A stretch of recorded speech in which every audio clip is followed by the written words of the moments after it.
welcome to my channel. If you have not done so already, please like, share, subscribe, put the bell button on for more notifications to see what, who, me, moi. Don't forget to share this video with the family court, the judge, your landlord, your pastor. Just go ahead and just share this video. Don't forget to comment below and let me know what you think. Make it respectful, but please let me know what you think. Okay, now we finna have a coming to Jesus moment. I don't know if you guys are watching Escape and SWB, the queen of R&B divas, the queen of R. Child, don't get me the line on the title. The title is very long. It's a mouthful, but it's on Bravo and I watch it. Is this show triggering or what? Can a lot of us relate to this show or what? I know I can. I can't speak for y'all, but I know that I can. Can we unpack the first couple of episodes of this show where I'm just like, y'all really finna do this to Tamika? Like, for real, for real? Before I start to unpack and unravel a lot of this debauchery, this mess, now, disclaimer, I'm just gonna put it out there. Now, I'm gonna shift a lot of y'all church wigs, a lot of y'all church hats. I'm gonna dust off a lot of y'all church Bibles. I'm finna go there. I'm gonna really go there and shift a lot of y'all coming to Jesus wigs. I'm going to have to tap on the religion's door a little bit. I'm going to have to knock on the religion door a little bit. I might say a couple of things that y'all might not like, but I'm going to still have to go there anyway. I mean, clicking off if you don't want to hear it, or just hear it anyway. Hey, so let's go with the first episode. The first episode was like, bam, y'all make sure y'all come back next week, the week after that, and the week after that. Okay, it had me on the edge of my seat. Let's talk about this $30,000 that Tamika had traced, and it traced back to Tasha, and Rocky. Some people are calling them Rocky and Bullwinkle. Nasty work. That's nasty. Nasty work, y'all. $30,000 that Tasha and Rocky had stolen from her. $30,000 in which she had to pay taxes on. She was pregnant with her second child, and her first child was away at college, and she had to pay out of pocket for that tuition. And the mother and Tasha are going to look Tamika dead in her face and gaslight her and talk about God this and God that and pray about it and pray about it. This is where I shift y'all synthetic church wigs, okay? I utterly despise when people tend to use the Bible or religion as a form of manipulation because they can't get their way. So let me throw the Bible in there. Let me throw a couple of verses that ultimately is going to fit my manipulation of you in that current moment. Let me use the Bible. Let me use these verses. Let me use Jesus to gaslight you. I felt like they gaslighted the hell out of her. And I hurt for Tamika because, not to bring up my family shit, you know what I mean? But I feel like a lot of us could identify with Tamika and where she's coming from, feeling like the black sheep of the family, even if religion wasn't involved in your household. You know what I'm saying? Like feeling like the black sheep of the family, feeling like one parent chose one kid over the other, or the other siblings over you, and you feeling like you are not heard, feeling like you are belittled, feeling like no one truly cares about you or truly loves you. And I feel like that is so hurtful. Like, we get our first dose of love from the people within our household. If those people in our household are missing, or those people in the household are abusive, it really plays a role in how we function as adults. My God, today. All right, so back to the $30,000. Like, this is no disrespect to anybody in the show. This is no disrespect to Tamika's parents, Tamika or Tosha. I don't know how you pronounce her name. This is no disrespect, but if it was me and $30,000 and I have children that I have to take care of, a husband that I got to take care of, this is just me. This is no disrespect or slight to them. This is me. I would tell my mama with the wig, I would have to shift her wig, make her sit down, and I would send my sibling to jail. I would cut all of them off because this is ultimately terrible. The way that she is treated is terrible. And the few episodes that come after the first one, and her sitting down with her mother, or her mother leaving the voice message for her, you can tell how much she despises and she hates Tamika. And I know that Tamika later touched on how she looks like her father, and her father left her mother.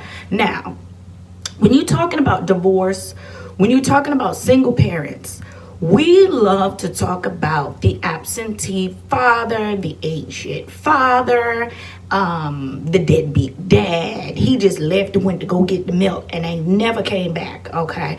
We talk about those fathers. We talk about those parents. And those think pieces that y'all make are spot on. They're accurate.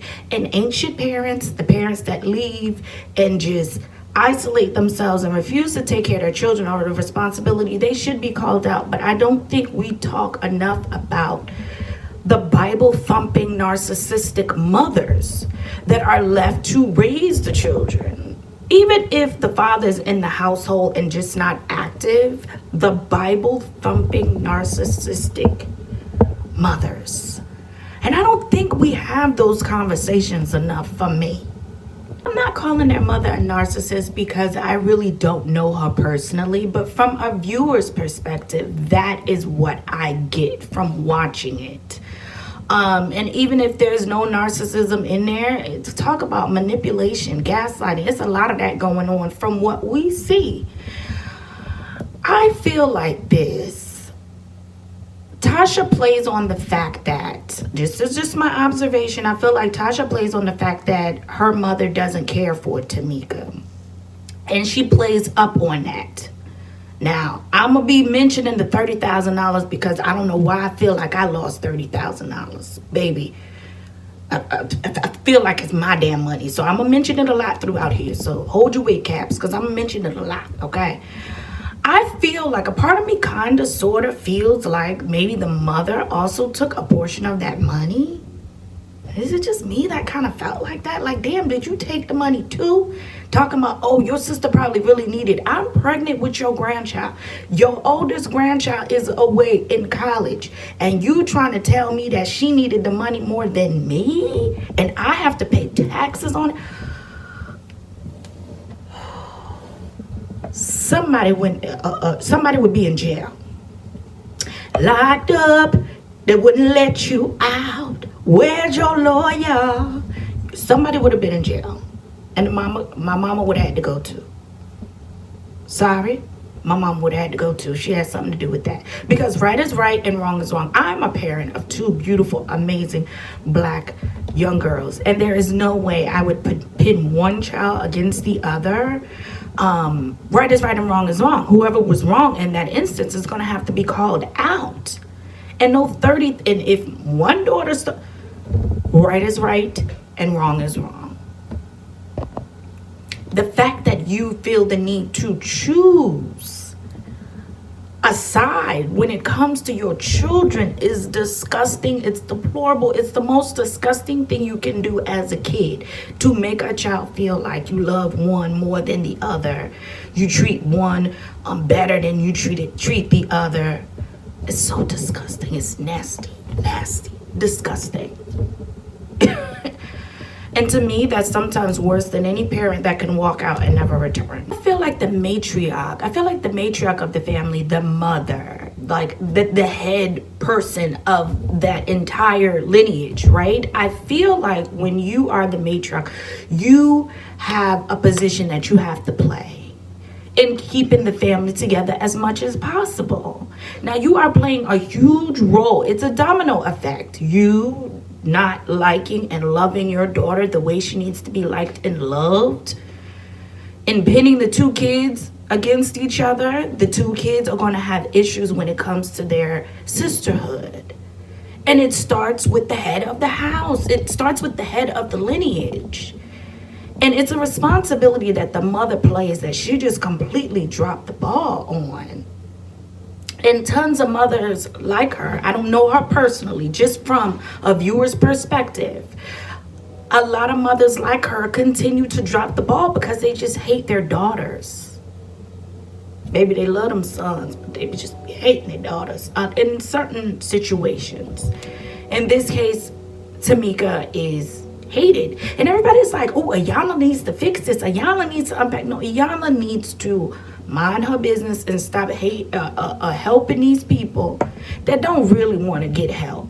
You could just tell the ones that don't really want to change, they just kind of stuck in their ways in the name of the Lord. Like, you could tell the ones that just continue to be okay with treating their loved ones this way and using the Bible as manipulation. Please don't stress Auntie Iyama out. She had enough of y'all. That's why the show went off the air, because she tired of y'all. And quite frankly, I am too. Okay, ain't nothing nobody else is going to be able to tell you that you shouldn't look in the mirror and hold yourself accountable for. When you going to hold yourself accountable? If a person is constantly telling you, hey, you're doing something to me as my parent, you're doing something to me that I don't like, and you just refusing to hold yourself accountable, pointing the blame, being manipulative, gaslighting your kids, come on, y'all ain't going to fix that. Y'all ain't going to fix that. Oh, once we dive deeper into the 30 grand and their sisterhood, Tasha and Tamika, and this husband, child, the husband that has been really putting a wedge in not only the relationship between her and her sisters, but the relationship between her and Escape. Now, I love Escape. Grew up listening to their songs, all of that. Love them down. I love the fact that Candy and Tiny are able to have careers, amazing careers outside of Escape. I feel like Tamika, as far as her vocals, she's so underrated. I feel like she's so underrated in her vocals. She can sing just as good as Tasha, if not better, in my opinion. Hence, they're able to still tour just the three of them, minus her. This is my thing. I don't think Tamika was ever the problem. I don't think that Candy was ever the problem. For some reason, now that I'm older, it was always painted as if Candy was the problem. And now that I'm older, we're able to see Tasha, that husband is really the problem. Like, that husband is really the problem. And I'm starting to see what Tamika means.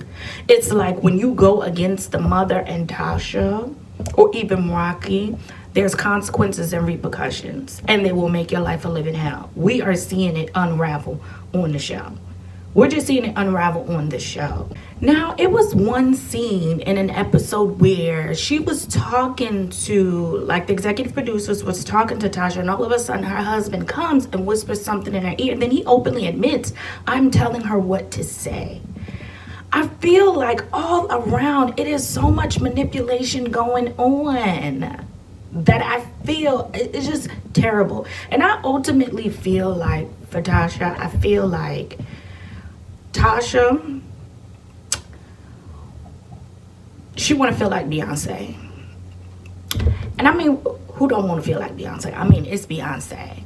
But I feel like she wants to feel like Beyonce. She wants to feel like the lead. She wants to feel like the person in charge. And if her husband can't control her or just can't control the group, there's consequences and repercussions. I feel that way. It's just my opinion observing the show. I could be wrong. But I just genuinely feel that way. I feel like because her husband takes her through mental gymnastics of what we observed from him doing what he did. Like, because her husband takes her through mental gymnastics and seems manipulative, I feel like she, in return to maintain her power as a woman, she turns around and tends to treat other women the way her husband treats her. Right? So her dynamic with her husband is really weird, and it's very weird. And I feel like she loses power. I feel like her light is dimmed. I feel like he tells her what to say, obviously tells her what to do. In essence, I feel like she wants to treat people the way that her husband treats her. As it pertains to Tasha, now listen. I am 110% sure she has endured people treating her away, especially in the industry. Like with the fat phobia and all of that. I'm sure she has endured that, and I'm not taking that from her. But I feel like she has the same complex that Chris Rock has. She has the same complex that Chris Rock has. Because I was bullied, I now have to turn around and bully people. Like, I now have to play the bully. In actuality, you were always the villain in your own story. You were always the villain. You were always the villain in your own story. Now you want to play the victim. You now have taken on a role as a bully, and you are no longer a victim. I feel bad for Tamika. I love Tamika. We're seeing a different side of her. And I want to see her win. And I think we all do. Anyway, don't forget to like, share, subscribe, put the bell button on for notifications. See me. Thank you for watching. Bye.